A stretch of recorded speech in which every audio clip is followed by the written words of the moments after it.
What's happening, everyone? It's Abdallah here with a Fire Emblem Heroes wishlist discussion video where I invite two guests on board and go over a handful of ideas in order to make Fire Emblem Heroes a better game. As we all know, the game came out at the beginning of February 2017 and has been very well received. It's our goal as a fan base to express our ideas to Nintendo and Intelligent Systems so that they can potentially take this verbal feedback and incorporate it into the game in the future so that we, the players, do not abandon this free-to-play game. Now, if any of you guys agree or disagree with any of the points that we mention in this video, or have a different spin on the subject, feel free to let us know your thoughts in the comment section below.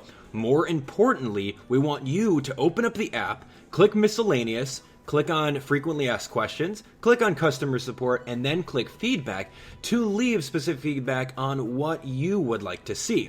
Throw the bit link, bit.ly/FEH_wishlist, into the block of text so that they would be able to click on that and watch this video and see where you're coming from. Now that all the formalities are out of the way, grab some popcorn and strap in for a great discussion. Our first guest is none other than PheonixMaster1.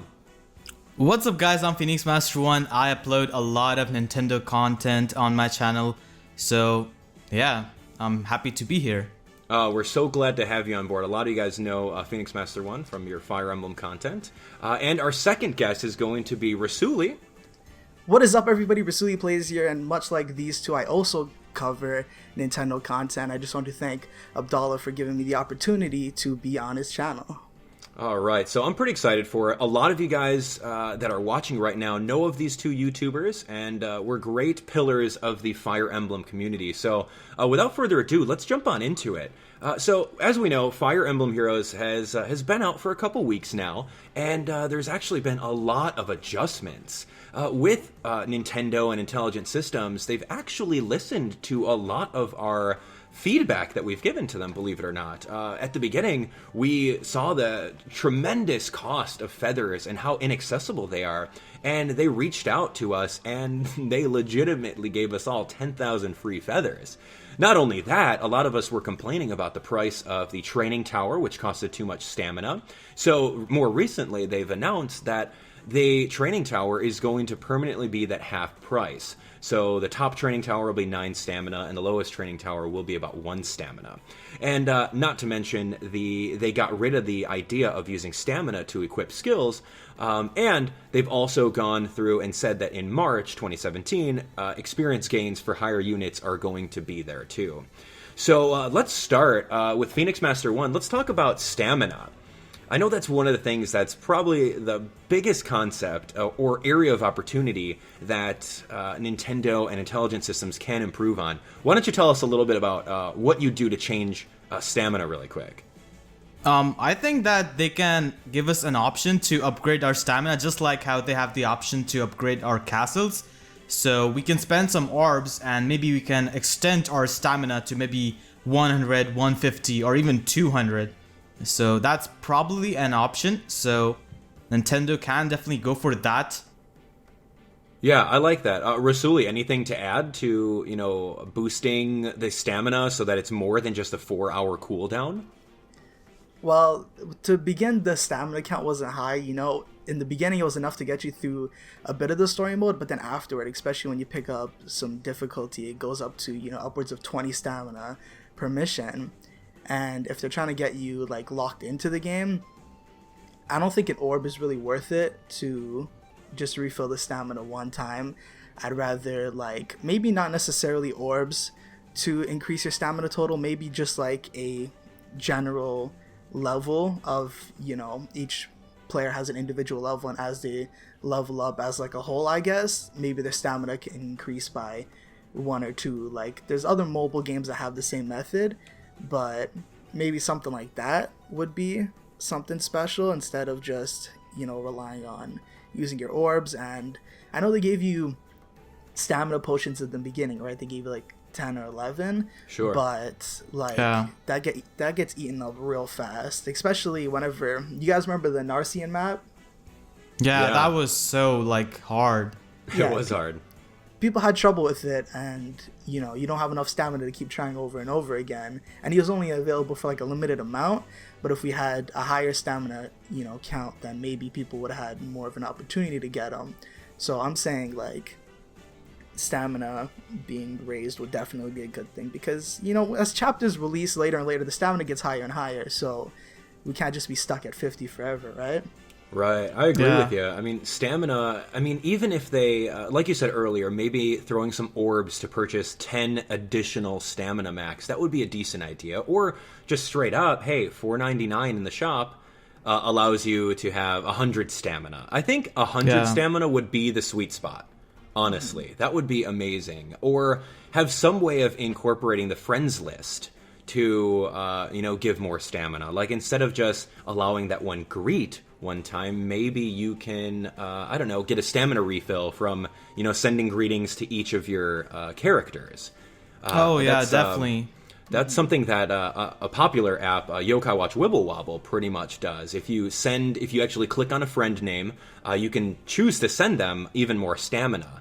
So, like, let's say, for example, I'm done, I wasted all my stamina, I go to my friends list once a day and send some stamina to people, and then hope that people on my friends list would also do the same, and then I could redeem it for, let's say, I don't know, 5 stamina, 10 stamina.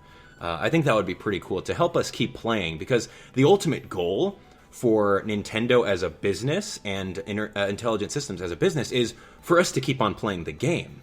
You know, all of us want to play this game, but you know, if we're out of stamina and we're out of potions, we're kind of out of luck with it. So, all the more reason to make sure that we keep on playing the game.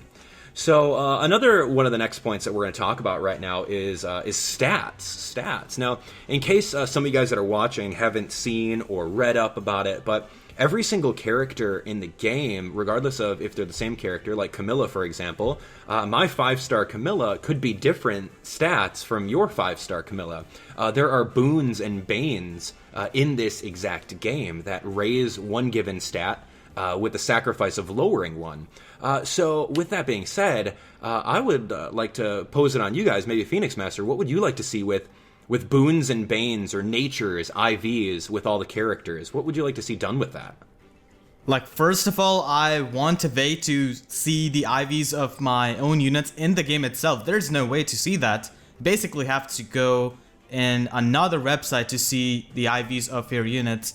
And there's no way to fix the IVs. Like in Pokemon, you can breed your Pokemon, but here you cannot do anything.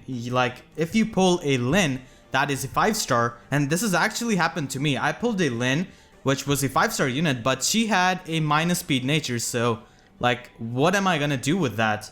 Right. So that's really tough. So, Lin's main redeeming quality is that she's very fast, but my Lin is plus defense and minus speed, so it's completely futile to use, like, this kind of Lin in a competitive arena or maybe PvP. So, I definitely think that they should give us some kind of option to reset our IVs, maybe at level 20 or something. The higher your levels go, you can reset your IVs and try to get better IVs.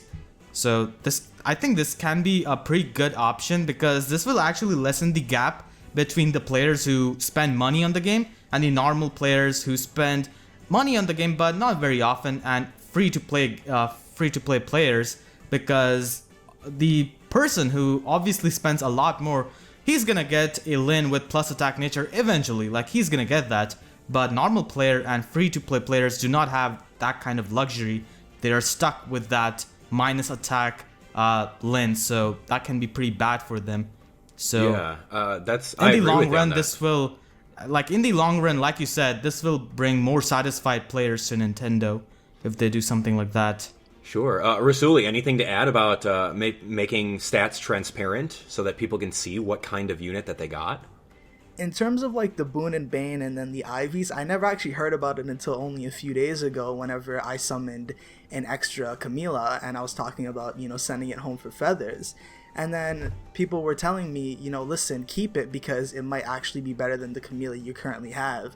And like, as you guys both mentioned, how you should be able to actually see the way, you know, what Boon and Bane you have or IVs and such, because the fact that you have to go to like an external website to find out something that should be, you know, already shown to you. And like Pokemon, how they have, you know, the stats in red and blue depending on what nature you have, that shows you what you're raising and lowering. That would be something nice.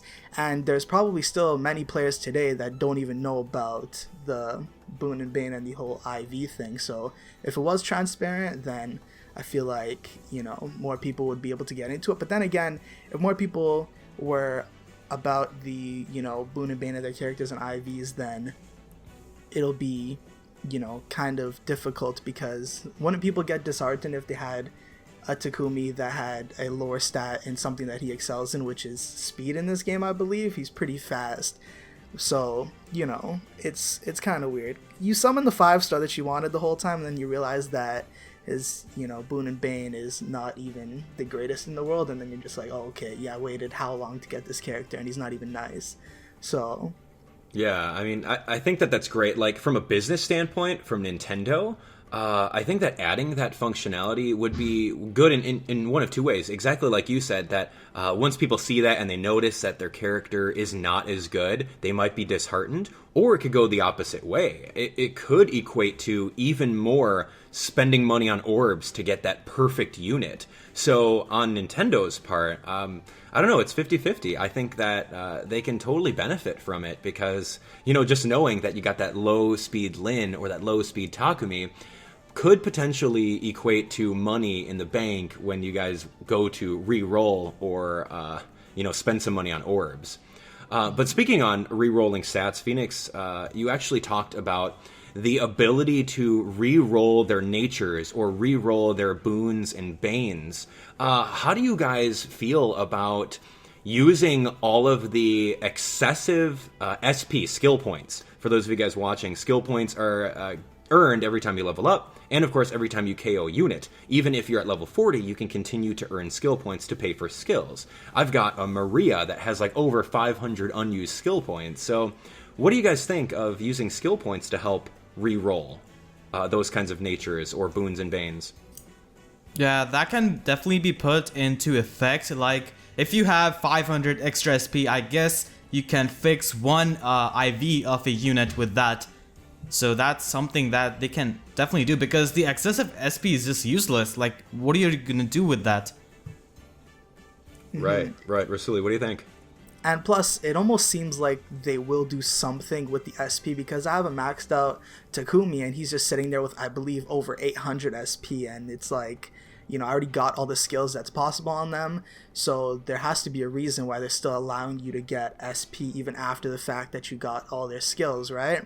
And I think that would be a good use for it in terms of like the IVs of the characters, something to do with the SP, because there has to be a reason why we're still getting it, right? Yeah, it does not max out. I believe there's no maxed out SP, because like on some forums I've seen people with 1000 plus SP, so I don't know. That's probably something up with that. Yeah, I mean, even if it's not SP to use to reroll stats, what do you guys think of orbs?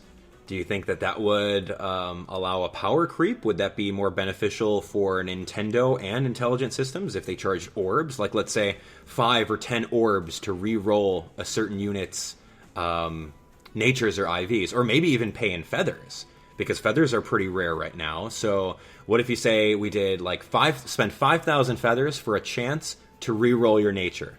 What do you guys think of something like that? Yeah, that will just make the game more competitive, because people will be having actual good units which they want. So I think that will benefit the game, because it will extend its lifetime, because if people engage in competitive sessions, then it's definitely going to prolong the game's total lifetime, because they have more reason to play the game for much longer time. Yeah. Rasouli, anything else to add? What do you think about those kind of abilities to reroll stats? Well, for feathers, it's already, you know, difficult enough to get those to begin with, and everybody wants to use them to, you know, freaking unlock the potential of their 4 stars to 5 stars, right? So just adding another thing that would eat up your feathers as well would be kind of difficult, because I mean, let's be honest, feathers are kind of hard to get. But in terms of orbs, I feel like a lot of people, as soon as they get an amount that allows them to either have one summon or a summoning session, they would rather use it on that than... Because if you were to randomize IVs, wouldn't it still be the luck of the draw regardless? Like, you're not guaranteed anything. Right, So- Yeah. but think of it from a business aspect. Whenever Nintendo and Intelligent Systems gets you to spend orbs, they make money. So from the business aspect, if you charge them 10 orbs to get a random reroll, that's the player potentially throwing the orbs away, thus making Nintendo a lot more, beneficial. So, I mean, I think that would be great. Spending 5-10 orbs to reroll once doesn't guarantee that you're going to get that plus speed Lin or the plus speed Takumi. And then at the same time, it's like, okay, let's say, for example, there's someone out there that has their elite team. They've got their Lucina, they got their Takumi, Hector, and Robin.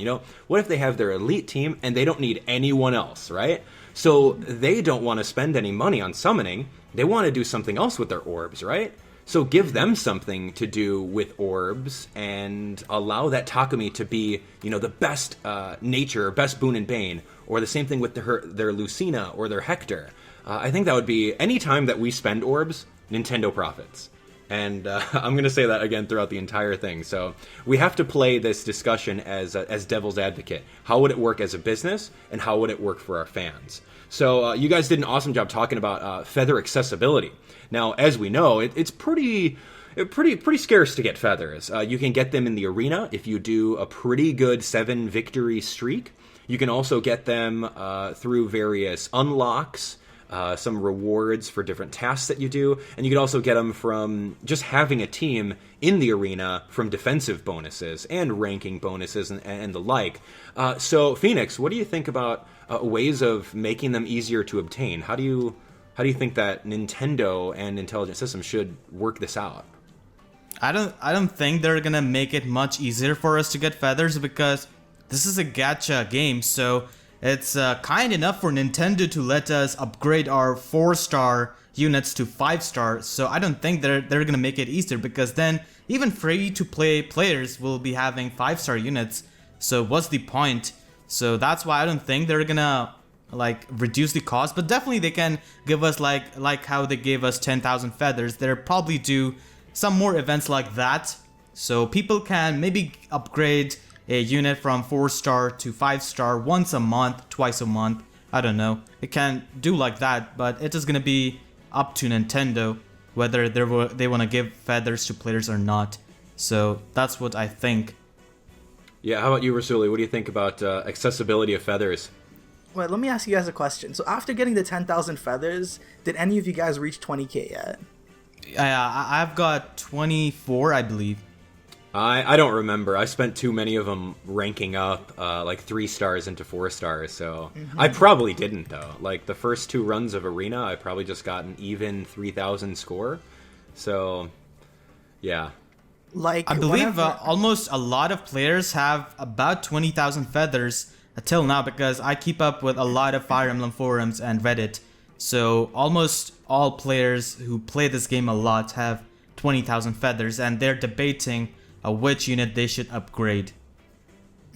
Like, I'm sitting on a lot of 4 stars, and like I haven't even reached my first 20k regardless of getting the 10k bonus. But what I'm thinking is that whenever you do the arena mode, it's like your only primary source of feathers besides sending allies home, because when you're in the castle and there's hearts around a character, you click on that and you get 5 feathers. What am I supposed to do with 5?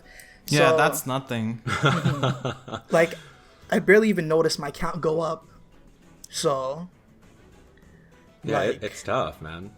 They should do it such that if you greet a friend, it at least gives you 100 feathers. 5 is just too small of a number, don't you think? especially Yeah. standing up to 20,000 and you're just like, oh, here's 5 now. Good luck getting to 20k. Yeah, So- that's like a slap to face. It really What is. am I gonna do with these 5? So, I mean, moving on, it's... what about if you do an arena mode and you get a 7 straight victory win? There should be some sort of reward. Give me 100 feathers for doing that. Give me, I don't know, 200 feathers for doing it. And I really yeah, go ahead. Actually, if you get 7 win streak with like any team, and if you lose like all of your units except for 1, and if you make it out alive, you're guaranteed to get, I believe, 1600 feathers, because you're gonna exceed 3000 points for sure if you get the 7 win streak. So like if you get the 7 win streak, 1600 feathers are guaranteed, I believe. Oh, yeah, absolutely. Yeah, we talked about that, but I'm talking about every time you do a 7-win victory. There's a lot of people out there that will do the 7-win victory and then not really touch arena mode. But there's people who want to try for higher scores. And I'm sitting currently on like 30 dual crests right now. I don't know about you guys that are watching or you guys that are with me, but I don't really use them that much. I do my 3 battles a day and then pretty much stop.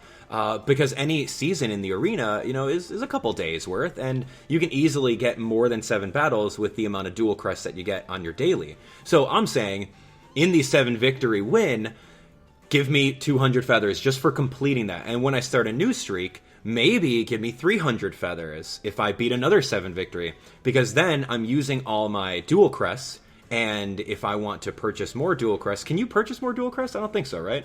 Aside from my I think Nintendo? you'd replenish your dual crest with orbs, just like how you replenish Oh, your yeah. Okay, so there we go. with So there we go orbs. again. So from the business standpoint of Nintendo, if you keep on allowing multiple people to spend all their dual crests so they don't have any more, then they spend their orbs.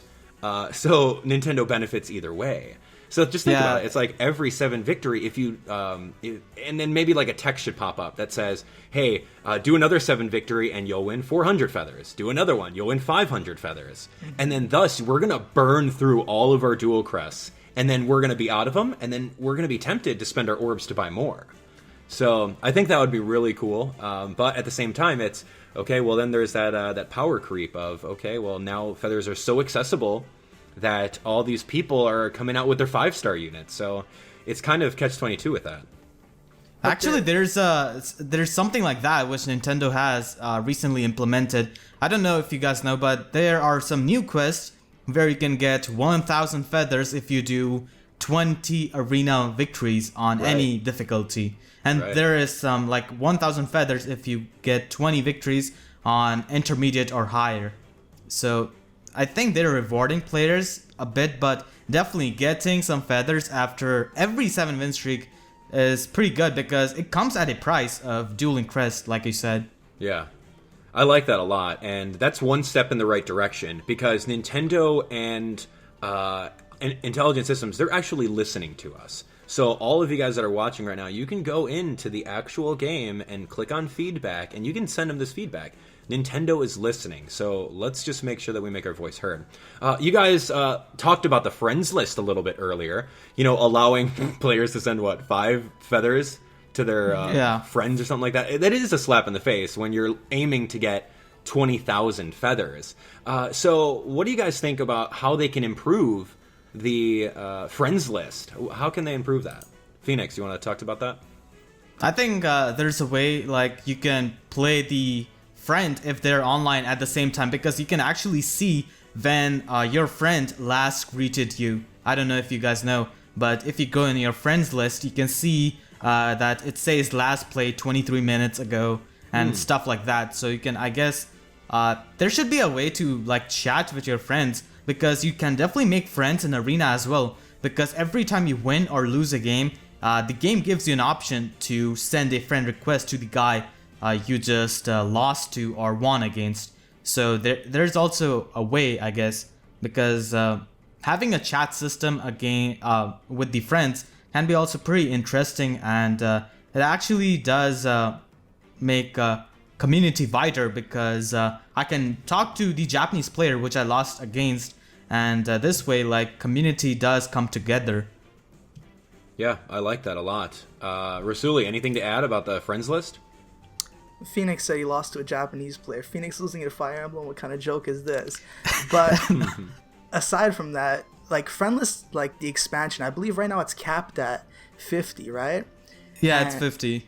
Like that's not even that much, especially for, you know, people like us. Like, you ever had comments where they want to add you in Fire Emblem Heroes, but then, you know, your friends list is full, and then they get really upset. And plus, especially if they were to expand in, you know, PvP and only having a 50 friend limit, then that would kind of be ashamed.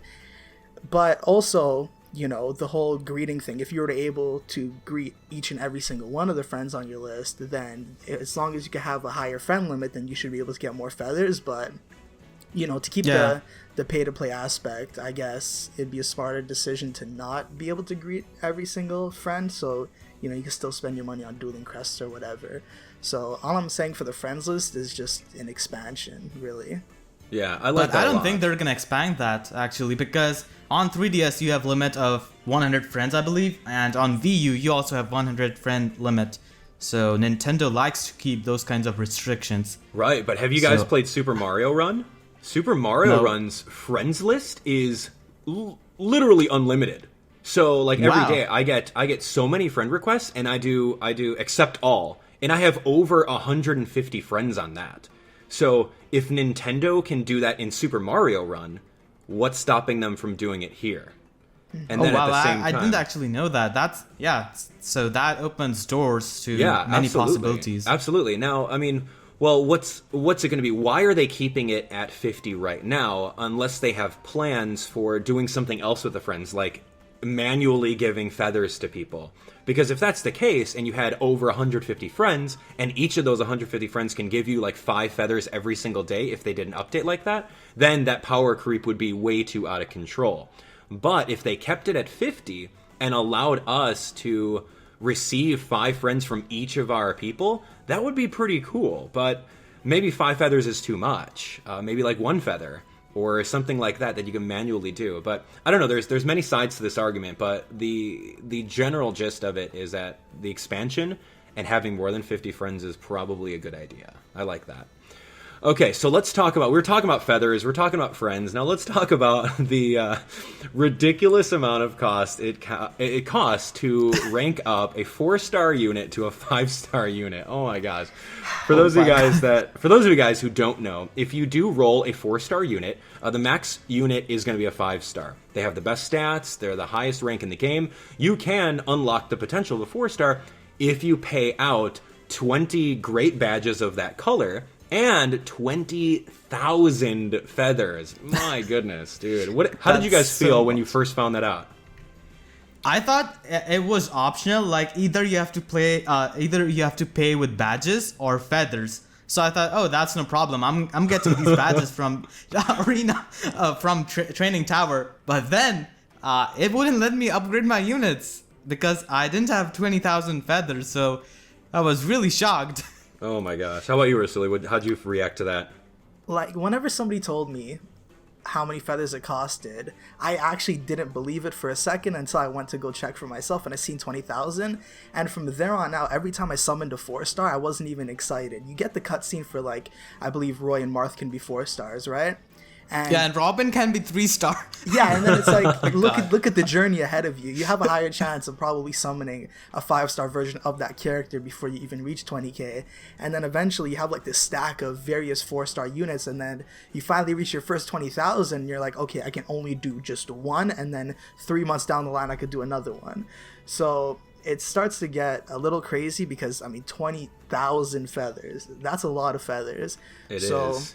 Like, if you summon a 4-star, are you even excited anymore? Because you know that you have to take the journey to get 20,000 feathers. I'm not. Unless it's a unit that I was actually wanting. Like Kagero, Yeah, I got a 4-star Kagero the other day. I was super happy. I said, I don't care if Kagero's 4-star, I'm going to spend 20k to get this thing to 5-star. I don't even care. Because she's still good as a 4-star. Right. That's why. Right. Yeah. But then, you know, I do see what you're talking about, where it's like, oh, wow, big deal, a 4-star. I mean, I don't care about that because I don't want to spend my once and only shot. Because then that's what Nintendo is like. I don't know if they're like maybe conservative about it, but the last thing we want as fans of the genre and fans of the game is to abandon the game, because we don't want that to happen. It's like, we love it, we want to keep on playing, but if you keep it at 20,000 and don't give us the ability to earn more feathers, you know, a lot of people are going to be abandoning the game, and once you abandon a game, it's really hard to come back. And so, I mean, case in point, Pokemon Go. I mean, yeah, Pokemon Go was amazing when it first came out, but you know, after they did their updates and they got super greedy and they didn't actually give us Generation 2 until like a year later, come on now. Everyone dropped off of that. But I think that's fault of Niantic. Nintendo, I don't think they made those decisions. Right, So right. But I mean, it's that's- the same. It's the same concept. It's just an example of things that we don't want to happen. So if Nintendo Yeah. takes all of these points to heart, which they have at the beginning of this video, we said, hey, you know what? Nintendo is listening to us, and they made these adjustments. We need them to keep on going with these adjustments so that we, as the consumers, are happy, and we want to keep on buying orbs, and we want to keep on spending our time with the game and talking about it, making videos about it. Even though there's a whole bunch of free-to-play players out there that don't spend a single dime on orbs, the fact that they're spending their time and efforts playing the game, watching videos on the game, participating in forums about the game, that in and of itself is a direct victory for Nintendo. We want to keep that up. So, yeah, what do you guys, what's a recommendation? What do you guys think a 4-star to a 5-star cost should be in Feathers? See, first of all, I don't see Nintendo reducing the cost, like I said, because this game is meant to get the money for the company. So they're obviously not going to do anything that's going to lose them the money. So I think a better approach to take this Feather situation is to reduce the cost as your unit is on higher level. I don't know if you guys know that, but for example, like you merged 2 Novis and now you have a +1 Novi, right? So if you're trying to upgrade that +1 4-star Novi, you're actually going to be spending, I believe, 19,500 feathers instead of 20,000. So the cost actually reduces if you have more units merged to one. So I think that's a way to like reduce the feather drought. Like say I want to upgrade a level 40 Kagero. So instead of spending 20,000 feathers, I can spend 10,000 feathers. So that actually forces the player to level up the unit to level 40, hence playing the game more, and then after they upgrade it, obviously the unit goes back to level 1. So once again, on the 5-star unit, they have to level the unit up from level 1 to 40. So I think that can be an approach which they can take. What do you guys think? I love that. That's a great idea, man, because right now it's like, what's the point of spending all your time and efforts of leveling up a 4-star unit all the way to 40 when in fact all you have to do is just get them all the way up to 20 and then drop your 20k feathers. That's a great point, man. I love that. So give us a discount on feathers depending in correlation on what level your 4-star unit is. I think that's beautiful. What about you, Rasouli? Well, I was gonna just say 10k in general, but then, you know, Phoenix's point was just, you know, a lot better than a flat and easy 10k makes more sense. So I would just agree with that instead of just... People are just saying just cut the cost in half and make it 10k for 4-star to 5, but I think Phoenix's idea is a lot better because it gets you to play the game more. Yeah, yeah. I mean, I personally wouldn't mind if they cut it in half. That would be great as a fan. But, you know, like I said, power creep and Nintendo and Intelligent Systems being a business, they want to make a buck off of this. After all, it's a free game. There's a lot of resources and time and staff that are in charge of updating servers, doing this and that. And if everyone's just playing the game for free, then that's not beneficial to them. So we, as free-to-play players... we have to understand that. We have to understand that there's a lot more going on in the background. We have to look from the perspective of a company. Like, if we were in their place, obviously we're not going to listen to such kind of feedback which says that just cut the feathers into half. So we actually have to give them a feedback that gives them some kind of option as well as fulfills our needs. So I think that's the main thing which we have to do when we are trying to write the feedback to the company. Right, absolutely. But then at the same time, it's, you know, as Nintendo and Intelligent Systems, they have to listen to their audience. If they don't listen to their audience, they're going to fall to the wayside like Pokemon Go did. And everyone was complaining about the 3-step tracker. You guys remember that? And then, like, out of nowhere, it's like, nope, we're not going to do anything. And they just got really greedy with it. So we don't want Nintendo just to ignore us, but we have to not be super greedy in our demands as well. So because Nintendo will only pay attention to people if they're making enough from that game. Like, Nintendo still releases patches for Smash 4 after the game is almost 2.5 years old, I believe. Yeah. Because the game is making them the money. The game is popular. It's being played in tournaments. So obviously the game should be quite popular and should be making them some kind of money, so then only they're going to pay attention to it. Absolutely, absolutely. All right, so let's move on to our next point. Let's talk about the in-game shop. I feel that the in-game shop needs a little bit of an overhaul. I remember going on stream, like, the very first time. It's super exciting, right? Hey, we're going to do a massive 150 orb pull or something silly like that. Everyone and their moms is making videos like that now. So when I did that, I immediately defaulted to the most expensive one to assume that that's the best value, when in fact, that's actually not. So, yeah, the best value is like the $75, the 75 orb package, I believe. Yeah. And the 23 orb package. That's right, the but most efficient. It shouldn't be that way, right? I mean, it should be, the most expensive one should give you the best value. So, that's an easy fix. Just making maybe, let's say, 150 orbs for $75. That in of itself would give us a little bit more orbs, and we'd be more inclined to drop $75 at one time. You guys have anything to add about the shop? What would you guys do to make the shop even better?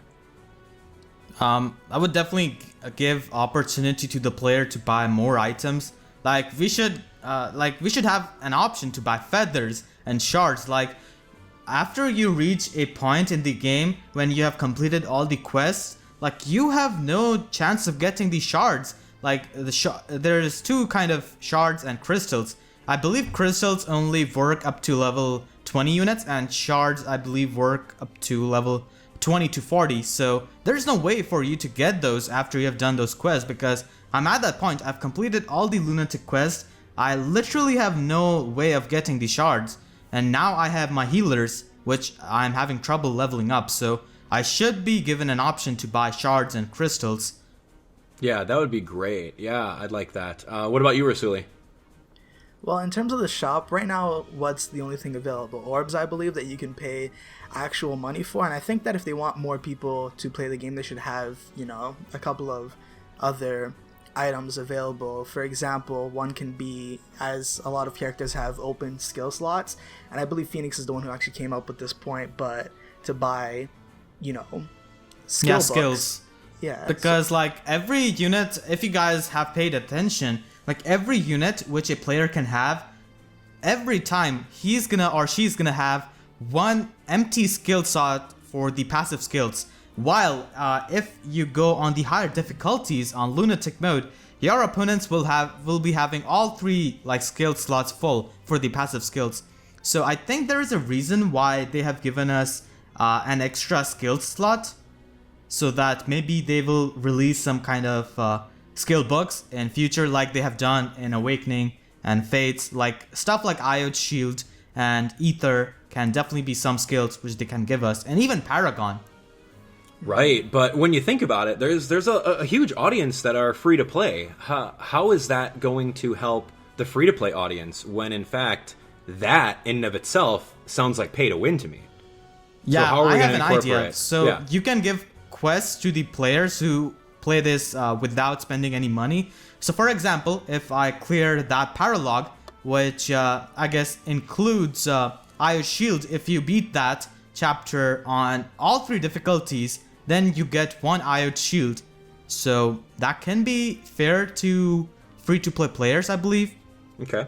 So incorporate it into the reward system, and if you beat the reward system, you can get said power-up item. Or if you just want more of them, you can head over to the shop and purchase them. I think that sounds great.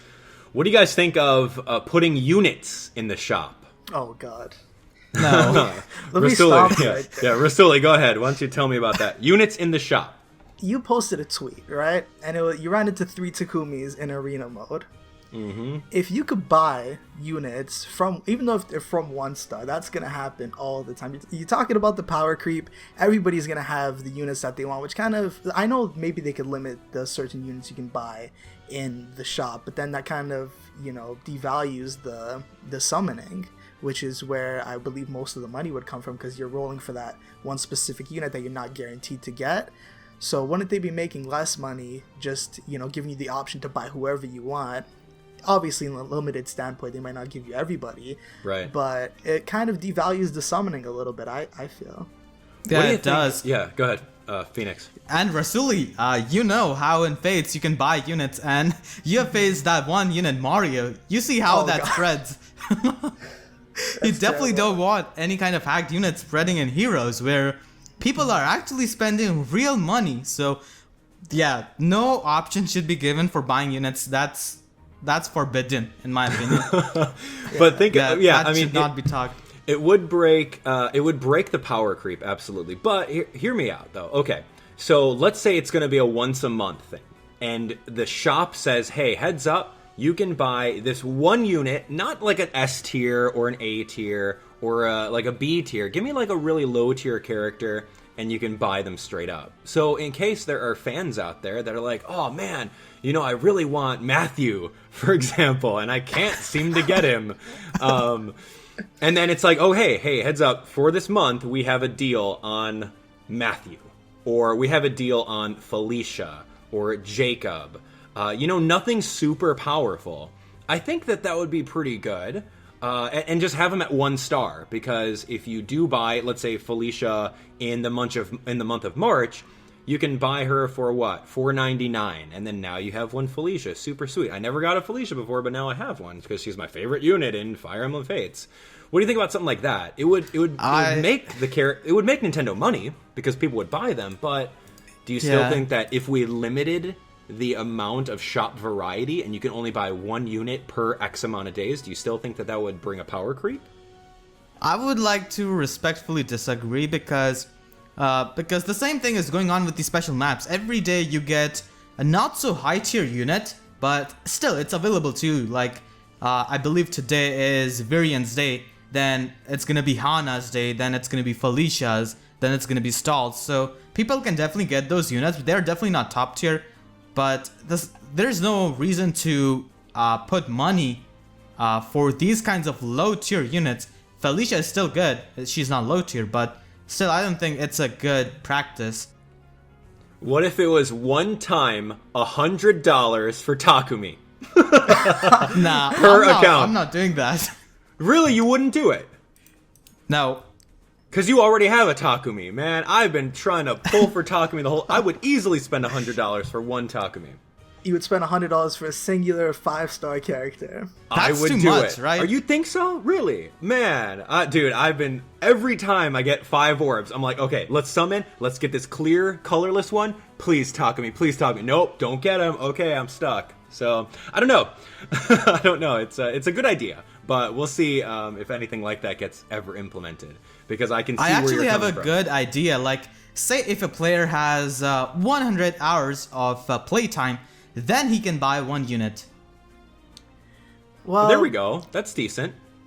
I mean, the thing about buying units is that obviously they wouldn't put, 5-star characters in the shop, but then that's like the main thing that everybody's going for. People would no summon. 5-star units, actually. 5-star units should not be put in like shops because they are very valuable. Like, it's like shiny Pokemon. If you give shiny Pokemon away like that, like, what kind of value they have? Nothing. Right, Yeah, right. exactly. But also, if, they were to have a shop, it seems that everybody, whenever they do a summoning session and they don't get any 5-stars, they get a little disappointed, or somebody that can promote into a 5-star. So would anybody actually use the shop if they can't get the characters that they're focused on anyways? Everybody wants their Takumi, Hector, Azura, but then if you go to the shop and you're getting, like Abdallah said, Matthew, I mean, you couldn't pay me money to take Matthew off your hands.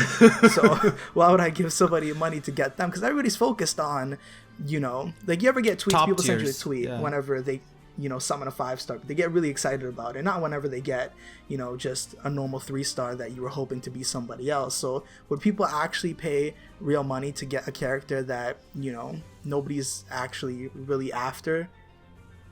That's true. That's true. Yeah. But I mean, it just shows, you never know what's going to happen. I know that I play a game called Pokemon Duel, for example, and in this app game, you can get like the best Pokemon. They're in the shop, straight up, but you have to outright buy them. So, Pokemon Duel is a little bit different with their online meta right now, and everyone is pretty much pay to win. And that's really not fair to free-to-play players. So, if they do decide to, sell really good units at low stars, it might turn the entire arena or the online mode into pay to win. So I know a lot of people don't like that, but I know on Inside they're never gonna do this pay-to-win thing for Fire Emblem heroes because, like you guys have seen, these 4 new heroes which we have, Julia, Ephraim, and Erica, and Seliph, they're not top tiers. Like, they're not SS tiers like Hector, Azura, and who else? Lucina and Linda. So they're not promoting pay-to-win. These units have a very crippling weakness. Like, Ephraim is so slow, and Julia is so slow, cannot take any kind of hits. So definitely these are not top tiers. So I don't think they're gonna do that because they from the way they have been like behaving, I don't think they want to promote pay to win attitude just yet when the game is so young. Right. But I mean, there are a lot of pay-to-win players with their plus 10 Takumis out there, like plus 7 Hectors. Are you flipping kidding me right now? So yeah, plus. Anyway, let's move on. So let's talk about whenever you have a 5-star and you level them up to level 40. In case you guys didn't know that are watching, you get a custom 5-screen dialogue, or like a pseudo confession, if you will. You get to see something really cool, and extra lines of dialogue for that character. I would really like to see if you can, get some other rewards from leveling up, putting in that time to put that 5-star unit to level 40. What would you guys like to see from that? Like, maybe give me 10,000 feathers if I have 10 units, 5-star 10 units who have reached level 40. There should be some kind of reward for the player working so hard, because it's not easy to grind in this game. They do not have brain dead maps like Awakening and Fates, where the enemies are those monsters. The enemies are randomized right here, so it's much harder for the player to grind their units. So that definitely, I think there should be some kind of reward. Yeah. What do you think, Rasouli? That on top of, it takes stamina to train up your allies as well, which could cost money, so maybe there should be a bit more of a reward there. But also, I believe it's a one-time dialogue. You can only look at it once. Yeah, you can only look at it once. That's it. That should be like more of a permanent thing where you can look at it whenever you want, because you got that accomplishment. You don't want it to just, the thing that reminds you of it to just go away. You should be able to look at it whenever you want, type of thing. Yeah, I agree with you. Like, when I noticed that, like, Camilla was my first one that I reached 5-star level 40, and then when I clicked on the home area, like, she came up and she started talking to me, so I instantly screen capped every single text. Oh, yeah, that's what people do, because some of the conversations are so nice. They reveal much more about the units, characters, so people want to look at the hard work which they put in to get that exclusive conversation, so there's no way to look back at it unless you screen cap it. Right, and I mean, if you guys go into the menu a little bit more, there's a spot where you can rewatch your CGI movies. If you summoned Camilla or Lynn, anyone that has a CGI movie, you can rewatch them. So there should just be a quick option in there that says, I don't know, rewatch the dialogue for X units. That would be pretty awesome. And it's not impossible, because like in Fates, you can rewatch the support conversations, obviously. Yeah. And then it's nothing too bad. I think that the newer focus characters need some cutscenes, don't you guys think? I think that was a missed opportunity. Like, it kind of devalues the character a little bit. Like, whenever the previous characters, a lot of them had cutscenes, and then the newer ones, none of them have cutscenes. And it's like, whenever you summon a character and then the cutscene begins, your heart stops for a second because you got something good. Yeah. And then now it's just the like screen the goes wide for like 3 seconds. Yeah, and then the character's like a shadow. And now you're guessing who's that Pokemon, and then the smoke clears up, and then it's like, oh, I got the character that I wanted, but it doesn't feel as special because there's no cutscene. They just appear like everybody else. So right, and I feel that Nintendo and Intelligent Systems, they're making bank off of the app already. Even like on day one, they probably made a lot of money. So I mean, to get the resources to pull together to make that CGI cutscene, I think it's definitely possible. That's more along like a fan request than anything. Yeah, that's really good, man. I like that a lot. Moving on. Okay, so this one goes out to fans of like the older Fire Emblem games, where there was actually an arena within a battle map. Are you guys familiar with the concept? If you played the older ones? Yeah, and especially in the newer ones now. The newer ones really aren't that good, but it's kind of like paying homage to the older games. Now, in the old arenas, you can bring a unit into the arena, and you can risk their life to earn experience. And in the newer generations of Fire Emblem, you don't risk their life, but you risk and you gamble resources for more. Do you guys think that maybe there can be some sort of incorporation of this in order to gain additional badges, additional great badges, additional shards, additional crystals, lights blessings, orbs, feathers? What do you guys think? Could there be something like that in this game? Well, like in Fates and Awakening, if you have classic mode on, like your unit permanently dies, even if it dies on the like training map, that happens. So that's a thing which does exist in newer games as well. But yeah, definitely they should give us some kind of option to risk our units for maybe like 10 stamina potions. I would definitely risk my unit for 10 stamina potions. So you're talking about adding in permadeath? Yeah, but only one time thing. Like maybe once a week on like weekends, you give player an option. You know, it's up to the player if they want to risk a unit.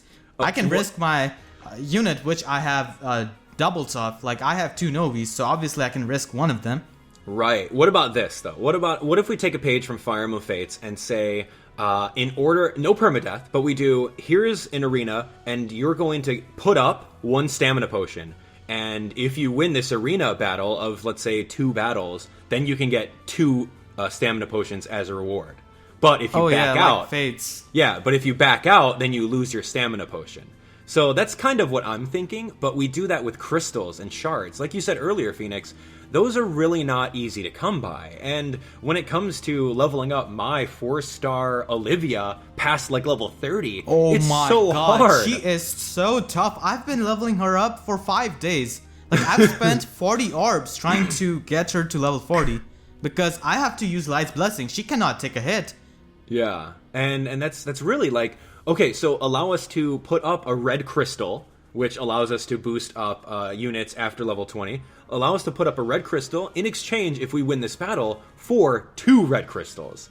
And then let's say, for example, it costs a dueling crest to use the arena. What do you guys think about that? Yeah, it doubles on as you risk more. Like, for example, you gambled your, like, 1,000 red crystals. So say if you win it, the thing which you put on the bet doubles, and so on and so forth. Right, but then we got to be worried about power creep too, because then it's like, well, you know, if we just gamble all our stuff and these battles are really easy, then, you know, what will happen with that? Anything I don't to think add? they're gonna be easy, because like you have seen on Narcian map, that map is ridiculously hard. So Yeah. they should definitely make it harder. Like we know they're not gonna make it easy when it loses them money. Right. It's obviously gonna be super hard. And then at the same time, when you're battling, you'll gain experience as well, which is also awesome. But maybe you can also gamble feathers too, or even orbs, man. If you gamble orbs, that is high risk, high reward, man. I don't think they're gonna do the orbs because that's their currency. That's literally their currency. I don't think they're gonna risk that. But here's the thing, though: if you're not good and you don't have a great team, then maybe you're gonna spend your orbs and lose. I don't know. It's up in the air. But then really good players can totally abuse the heck out of the arena. So yeah, we gotta watch absolutely. out for that. Okay, moving on. We've only got a couple more points left, thanks to all of you guys that are still with us right now. Let's do player versus player, right? If we go into battle, you see that there is some sort of new area that is not unlocked yet. What do you guys want to see with a PvP mode? An online player versus player. Not player versus computer-controlled player, but actual online mode. Phoenix, go ahead. I think that's been confirmed to be PvP by like Japanese heroes Twitter. I think don't quote me on that, but I think it's confirmed to be player versus player. My main concern is that if you have played arena, like turtling is super big in arena. Like you have no reason to approach your opponent. You have literally no reason, because whoever gets to attack first is gonna win most of the time. So I think this should be so that you can maybe allow 10 units when it's PvP, and there's some kind of timer so that you definitely have to approach, so there is no stalemate. That's one of my concerns about PvP. Like, how is it gonna do? Because in Fates you have stuff like Miracle plus Vantage and Vengeance, combos like that which you can abuse to your advantage, but here we do not have any of those. Like, obviously, like I said, the person who attacks first is most of the time gonna win the battle. All right, what about you, Rasuli? What would you like to see?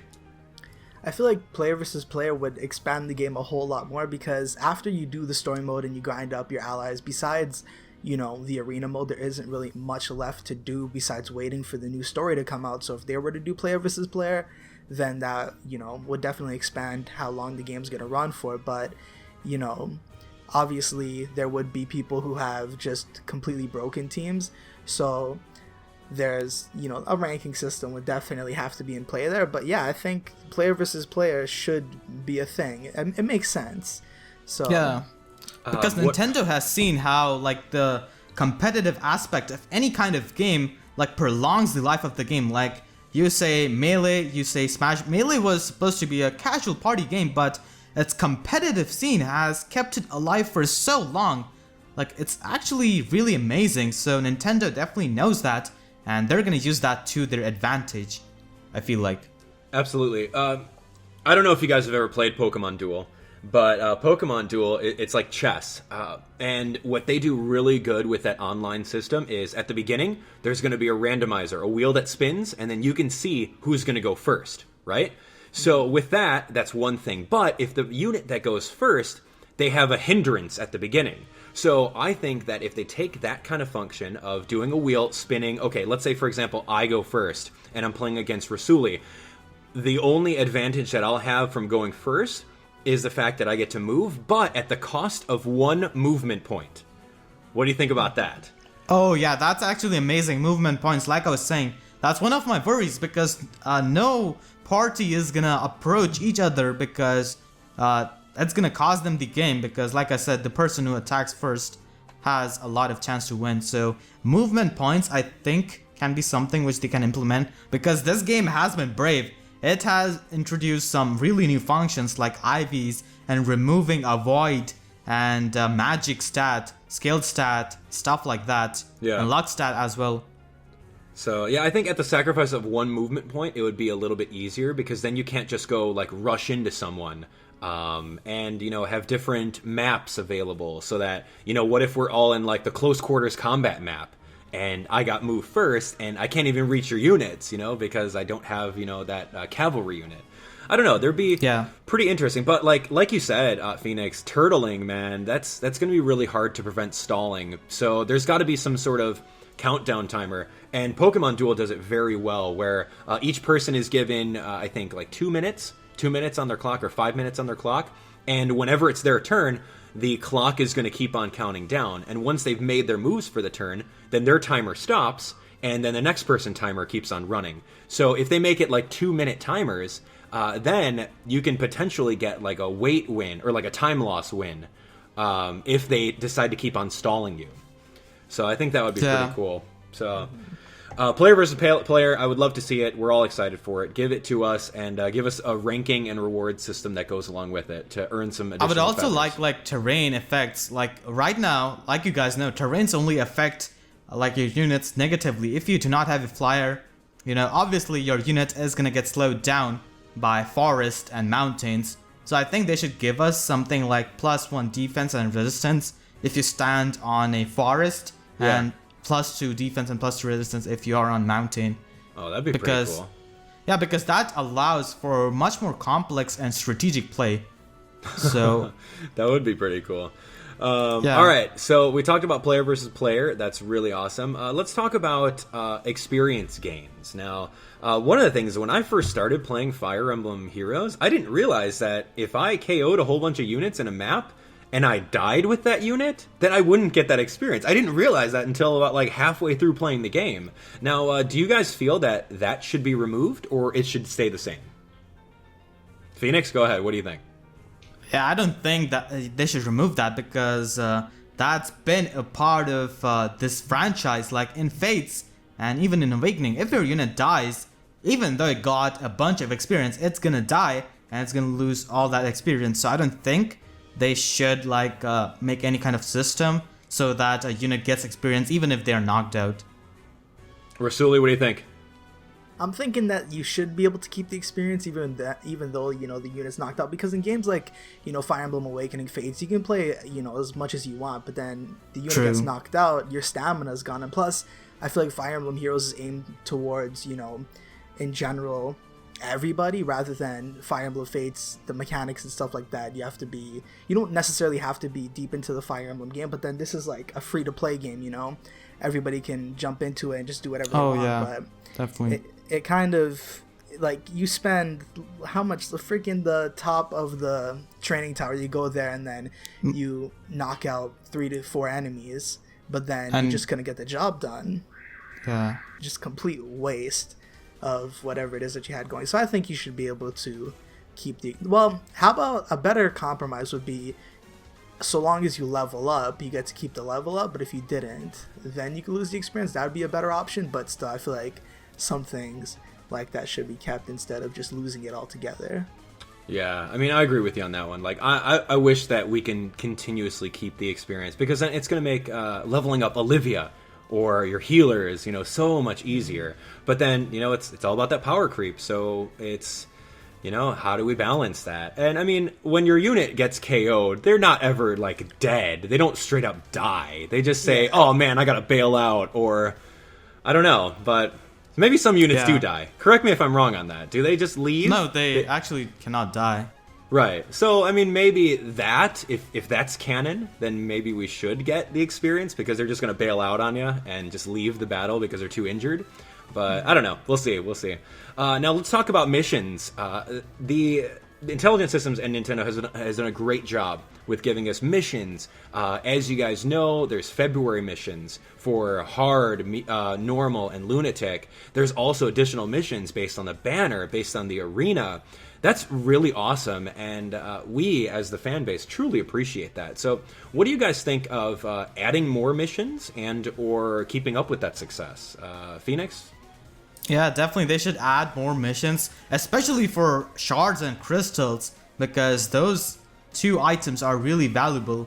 So I think they should add quests every week, I think, because a player, it does not take too much time to complete a quest if you're not doing it on Lunatic mode, but it takes hardly 10 to 15 minutes. So after that, the player has the quest. So obviously you have to give them much more options so that they have a reason to play the game more. Yeah, Rasouli, what do you think?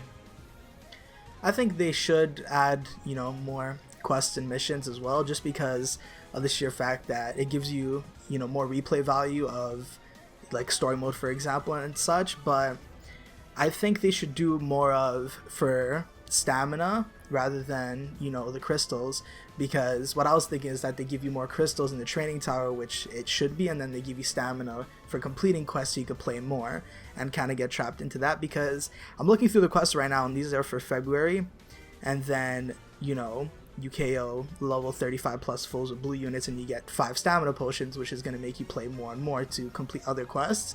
So I think they should keep like the shards more toward where they should come from, the training tower. Yeah, training, definitely. Because I think in the training tower, you only get it once a day, the crystal. Yeah, once a day. It's so only lame. once a day. And it's a little bit too. It's like a little sprinkle, and you have to save it up for a while to actually get. Because whenever you summon a unit and you want to have them just ready for battle right away, you use shards, right? So, like, the fact that you can't really grind it out too much, and I'd be willing to spend, some orbs to get some stamina just to grind out some crystals, but seems like you can only get it once a day, which is a problem. So quests giving it to you would help out, but if they were to give it to you in the training tower, then I'd prefer, stamina potions and things like that. Yeah, absolutely. Yeah. The missions are great. I want to. Anything else you want to add to that, Phoenix? Like, have you guys seen these new quests? Like, it has very unique objective. Like, this one has you should have Felicia on your team. I think it's on Lunatic. I don't know, but I have seen that quest where you must have Felicia on that team and you must beat that chapter with Felicia being alive. So I think they should add more unique quests like that, because if you guys have played Smash Bros for Wii U and Wii, there are some very unique quests. Like, you have to do you have to get a certain baseball bat number with that character like Ganondorf or Palutena to unlock that special reward. So I think they should give more like specific oriented quests for specific units. I like that. But at the same time, I don't like that because right now with the current banner of what is that? Ephraim, Erica, Julia, Seliph, all those guys. There's specific quests for those, and I didn't spend any orms to get them, so I'm gonna be out of luck on those requirements. I mean like the units which you can get from special maps because you can get Felicia. Yeah, from I the like special those. maps, so, but I'm talking about the exclusive ones where you have to get the banner characters in order to get 20 great badges. I don't know about that. That kind of seems like a cop-out. That's bad. And it's like you got to be really lucky in order to get those missions done. So, I agree with all of you guys. It's there's got to be a diverse amount of missions, and having missions that have very unique criteria, like maybe not super unique, like where you have to use Felicia, but like maybe like Rasouli was saying, hey, use a blue character and have everyone stay alive for this level, or KO X amount of units with this. I love those. Those are great. So we need to just keep those up. Yeah. What do you guys think of having a roster list somewhere in the entire menu somewhere? Think of it like a Pokedex. What if there was a Pokedex with all the units, and then you can see if you have this one in 4-star, or if this one in 5-star, or like a checklist? Would you guys like something like that within the menu? I was just thinking of that on the fly. That would be really good. That'd be cool to kind of like see all the units, and like let's say for example you have a friend that has their banner character as a unit that you don't have. Maybe you can register that unit as seen. Just like in Pokemon, you won't get all the details on them, but you'll have like them as seen, and you can kind of hope to unlock all of the units in the game. That would be awesome. Yeah. Or maybe you can see the skill list of that unit. Yeah, yeah. Right? Rasouli, would you like to see anything else like that? Yeah, that would be a pretty cool idea. And then, but if it's just a scene thing and you don't actually have the unit yourself, maybe you don't get like a character description and all the information about the skills and such, but you can get their name and a base general of what their stats would be looking like, and it'll give you something to aim for. Yeah, because maybe you didn't know you wanted that character until you saw it, so it makes sense in my opinion. That'd be pretty good. Phoenix, anything to add to that? What you'd like to see in the pseudo Pokedex or the roster? Like the artwork and the voice acting, because I like the voice acting of some older characters like Nino. Her voice acting is so nice. It's so amazing. Yeah, so obviously, like people are attracted towards certain characters after seeing their voice acting. Like Laszlo has such amazing voice acting, but say someone who has not played Awakening or Fates, he or she hears the voice acting of Laszlo, they really like the personality or what these units say, so they're obviously gonna be more inclined to trying to get that Laszlo by aiming for the red stones.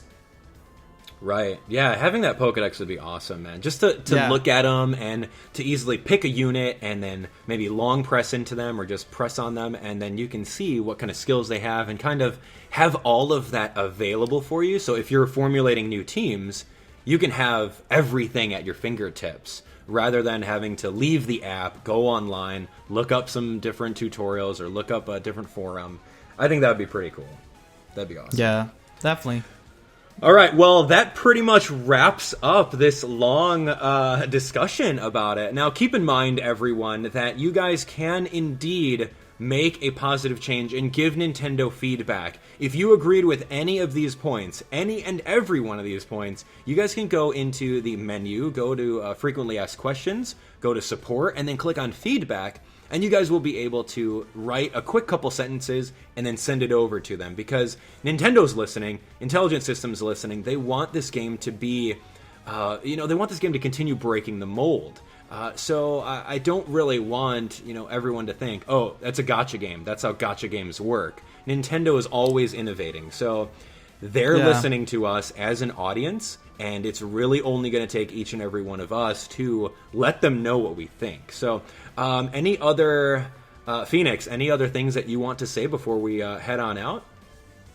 There is one more thing which I would like to see. Like, obviously when you play Arena, you have an offense team which you can choose, and then you have a defense team which is the leftmost slot of your team builder.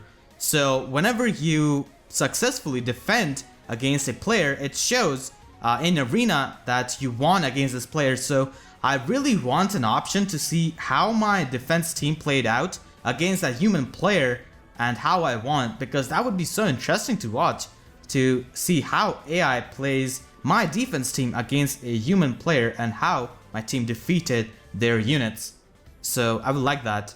Yeah, that would be great. Rasouli, anything else you want to add to our discussion before we head out? I would like to see, you know, some sort of support conversations, because in Fire Emblem Fates, for example, if there are, you know, two characters standing next to each other, in front of each other, you talk to them and they're having a conversation, right? I think it'd be interesting to see, like, you know, Fire Emblem characters from older games interact with, like, the newer ones in a way in the castle itself. Like, you know, whenever you go to the castle, there's, like, you know, the characters just all over the place. So if they can conversate with each other and you can get a few things from that, I think that'd be pretty cool to have the older characters, you know, have a conversation with the newer ones, for example. Yeah, and then you can put those conversations in the unit logbook, the potential unit logbook that we would get. That's really cool. Yeah. That's really cool. Because like the newer players not know the personalities of certain units because they haven't played those games. They do not know that Sarah likes to be so much obnoxious, but when they see the support conversation of Sarah with another unit, they'll know, okay, this Sarah, she likes to be obnoxious at times. You know, stuff like that. Right, and that in of itself will help the purchasing of older games, because now a lot of people are new to Fire Emblem Heroes and they want to go buy Fire Emblem Fates just to figure out who the heck Camilla is, or you know they want to see Fire Emblem Awakening because they want to know who Chrom and Lucina are. So it's really good, and I love that idea of having support conversations in the game. That would be amazing. Yeah. I definitely have some friends who are like asking me which is the best Fire Emblem game to start out, because they have this like massive hunger to play some Fire Emblem games because they liked Heroes so much, but Heroes does not have that much content to like fulfill their hunger. So having support conversation obviously promotes the players to go and buy the previous titles of Fire Emblem franchise. Absolutely. Okay, any other points? Because we're going to wrap this up. You guys got anything? You should be able to like place your units before a match begins. I don't know if you guys at the first time when you were playing the game, you selected your team and you thought maybe, okay, I'm going to place my units on certain positions after the map begins. But then immediately it says player phase, so bam, you have no chance to place your units. And now your sword user is in front of two lance users, so there you go. I agree with you on that. There's one lunatic challenge where you got to beat Ryoma's stage without suffering any casualties. And Ryoma's stage, I really had to look at my walkthrough on YouTube to see what character gets stuck with Ryoma in that locked room. So I had to manipulate my units in their order of the team in order to make sure that I, put a blue unit next to Ryoma. But no, I totally agree with you. That's a small thing that you can easily adjust. So that's a good idea. Definitely. Rasouli, anything else? I think that was more or less pretty much everything, I believe.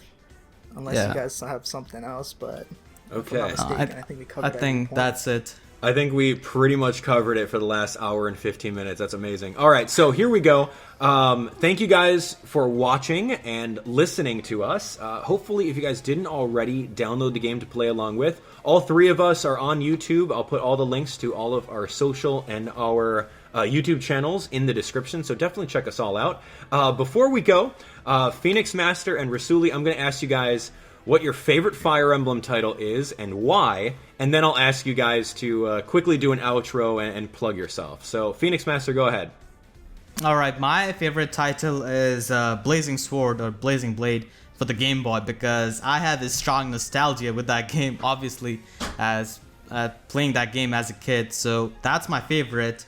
And I really like the characters and their personalities. Like, they're really amazing and you feel a part of them. So I think that's my favorite game because I can recommend that to anyone, because it's a really good game to start off the franchise with. So that's why I like that. And right now I'm playing Fire Emblem Heroes. I do arena duels videos. I'm planning to making on some guides because I've played this game for hours and hours, so I do have some things which I want to share, so I'll be doing that on my channel. All right, Rasouli, here we go. Favorite Fire Emblem and why, and then where can everyone find you? Well, I've only played 2 Fire Emblem games to completion, and that was Fire Emblem Awakening and Fire Emblem Fates, and Fire Emblem Fates would have to be my favorite because of the treehouse. Only certain people will get that joke. But regardless, listen, so Fire Emblem Fates, one of the reasons I liked it more than Awakening is because it was a lot more expanded, the whole 3-path thing. It's like 3 completely different games, right? So that was something really fun for me, and it's like, more pieces of the puzzle fit so long as you complete the other paths. So I really liked that, and plus the online mode was just, something real crazy. And as for myself, right now I'm doing Fire Emblem Heroes and Fire Emblem Fates, but then I'm going to do Nintendo Switch stuff whenever that comes out in March. Great. All right, and as for me, I would say my favorites, it's a toss-up between the GameCube generation with Ike and his little sister. Oh, I love those ones. And Fire Emblem Fates, man. Fates is just too good. I agree with all the points that you said over there. It's amazing. The characters are great, and even though a lot of the fans think that the writing isn't that awesome, I still think that the story mode was so good. So anyway, this has been a very awesome opportunity. Thank you, PheonixMaster1. Thank you, Rasouli. You guys are great. So definitely stay tuned for even more Fire Emblem content from all 3 of us. We'll continue pumping it out for you guys. And like I've said plenty of times in the video, if you agree with any of our points, if you agree with every of our points, all of them, go and smash the like button, share the video with a friend. Let's get this video out there. Post this video on message boards that you guys tend to, so that we get more people on board, because the more people watch this, the more Nintendo is going to see it, and Intelligent Systems is going to see it, and they're going to see that, hey, a lot of people agree with this stuff, and maybe we should tweak our game to take care of some of the players, just so they don't drop out, because that's the last thing that they want. So head on over there, jump within the game, send feedback within the game, and we'll go from there. So that's going to be it. Thank you so much for watching, and we'll talk to you guys on the next one. See ya!